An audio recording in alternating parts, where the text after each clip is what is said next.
It's Brian Preston, the Money Guy. Ryan out on YouTube has a question. He said, I max out my Roth 401k from January to July every year to front load my savings and growth. Should I consider spreading out my contributions throughout the year? We do max out my wife's 403b across the year as well. What do you guys think? Ryan, this is a great question. By the way, I want to commend you for being so aggressive with your savings and your deferred gratification and your discipline that you had the opportunity to get there from January to July. I do want to caution you that there is a trap sitting out there, potentially, because it's not everybody. Like we have, I know in our 401k plan, we have what's called a true up. That's right. Meaning that we don't penalize people who front end load their retirement savings. But you'd be surprised. Big plans. I'm talking about big corporations, a lot of plans. We run into this with prospects and clients all the time, where if they front load their 401k or employer retirement plan, as soon as you hit the maximum, there is no mechanism for that employer to then fund the matching contribution for the rest of the year. That's free money that is actually being lost and foregone. So you need to know if your employer elected a match-up provision true up provision, that's the better language, for somebody who's in this situation. So Ryan, go do the research first to make sure you're not leaving money on the table. Hopefully you've already researched that so you know, hey, your employer doesn't care if you fund January through July and then the rest of the year is just kind of hanging out. If it is, be proactive and then do the simple thing of figuring out how do you put in just enough each month to still maximize and max out your retirement account, but not to forego that employer match that's really free money and can exponentially help you grow in your wealth building journey. I love dollar cost averaging, and I love the thought of building different tax buckets in like a really well thought out manner.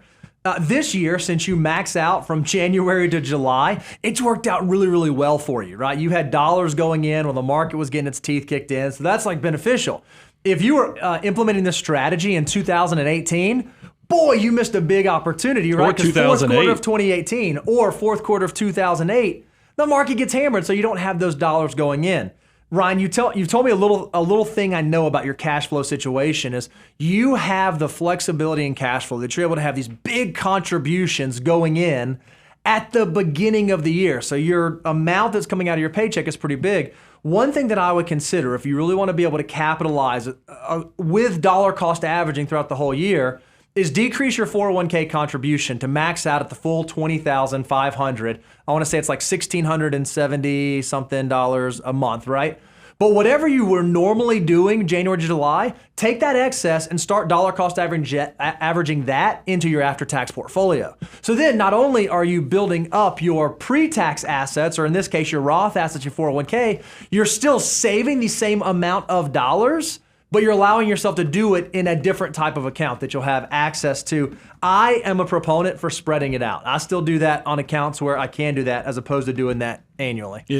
My heart, you just saw my heart smile. It came across my face. I saw you catch it because what Bo just described, and this is why I love the genius of the financial order of operations, is he described the transition from step number 6 to 7 of the financial order of operations, from maxing out retirement to hyperaccumulation, which takes into account the 3-bucket strategy, because that's what he was basically giving the guidance on is, hey, because you don't want to be all retirement rich and not have the after-tax buckets and the other things that are there, they're going to serve you in the long term.